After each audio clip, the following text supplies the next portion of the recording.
Hey. Hello, everyone. Great pleasure to be back. Last year we were here, we had just invested or announced our investment in GridX, and we spoke a bit about choosing your right partner while working with a CVC. And what we wanted to do today is give you kind of recap how GridX has evolved, how the partnership has evolved. And as such, I have my investment partner colleague Thomas on stage. And we want to give you a little overview. Just before we start, Thomas, maybe you can just, for those that don't know us yet, give a brief introduction about Energy Ventures. Sure, and it's a pleasure to speak at this wonderful event, like always. Super short recap for Energy Ventures. So we are the venture capital arm of Energy, invest in software-driven business models like GridX. We invest between 1 to 5 million euros per ticket, Series A plus, only non-strategic terms, exit-oriented. Yeah. Last year we were sitting together, and one thing that I remember you said is to win deals where there is competition, you have to bring more than money to the table. And you fully agreed on that, not knowing what would actually come. How's that worked out for you? You gave a little overview, but share some more insights. I think it worked quite well, otherwise I wouldn't sitting on the stage today. No, seriously, after the investment we talked about how or what we could expect from a CVC. And yeah, the result is that we were really able to develop with the core business products, not only POCs. I think a lot of startups are kind of like caught in the POC phase, but really to identify the right partners and the people within the core business. And yeah, we're quite proud that we could really deliver real products for real problems in a short time, which are sold now all over Germany, and yeah, other products in the pipeline, and yeah, stay tuned what's coming next. That sounds like super rosy. It's like, wow.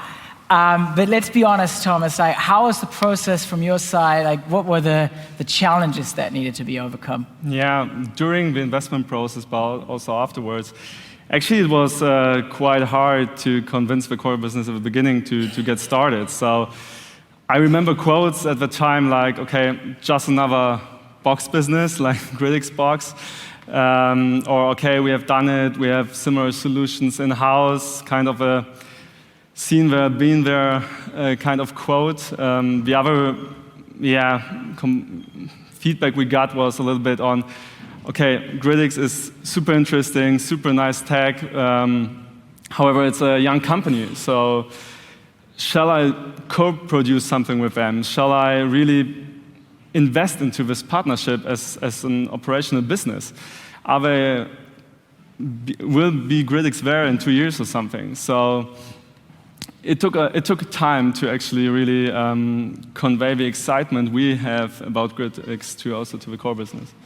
As core business, I would probably sense exactly the same, or ask the same questions. But David, did you actually feel any of these challenges Thomas was facing? Not really. So I think, so after the investment, we didn't hear for a long, like maybe half a year, nothing from the core business. So we were not sure, could be Energy core business a potential fit or not. And yeah, so it was kind of unexpected what happened, because I think exactly 1 year ago, we met the maybe key person within the Energy core business, here at the Ecosummit, and then some weeks after, he arranged a big meeting, like my co-founder Andreas and me sitting in a big room with, I don't know, 20 or 25 other guys talking about GridX and our solution. So yeah, at the beginning, we didn't feel anything. And so they had some awkward silence, but how did you overcome those challenges you were just describing? How did you push GridX? Yeah, so we as a CVC, we have a mixture of people between really VC guys, but also guys from corporate, so we have some network, and we really promoted GridX at every situation we could to really, say, okay, we have found a very nice team, very exciting technology. It was very worthy to engage with them. And actually, as you mentioned, we got then in touch with Martin Müller, who is like head of international business development at Innogy. Martin, thanks a lot again. So if you want to talk to our core business, please approach Martin. And this was really a game changer in the relationship when the meeting took place, which you mentioned. So we could open doors, but Gridix had then to go through it and really convinced then also our operational business, all the engineers, all the technical people that you have something great there. So this is also what we think that CVCs can do. They can open doors, but the startup has to go through it. So this like opening doors that you were describing, that sounds pretty complex. Like, did you see that complexity for you? Were you challenged, or did it all work fine? No, of course it was a challenge. Like every meeting is a challenge. I think the biggest challenge is they have so many ideas, and you need as a startup just to focus and not to lose you somewhere in the big corporate jungle, and then say, okay, maybe we could do this and this. And I think, it's important to maybe to align each other and what you want to achieve in a certain time, made some maybe gates, what we want to achieve in this time, and then proceed or not. And I think, it's quite complex, but if you have the right people on the other side of the table, it's working well. So, David is already like describing some solutions, like, zooming out, and I presume we have a lot of corporates and corporate VCs here in the audience.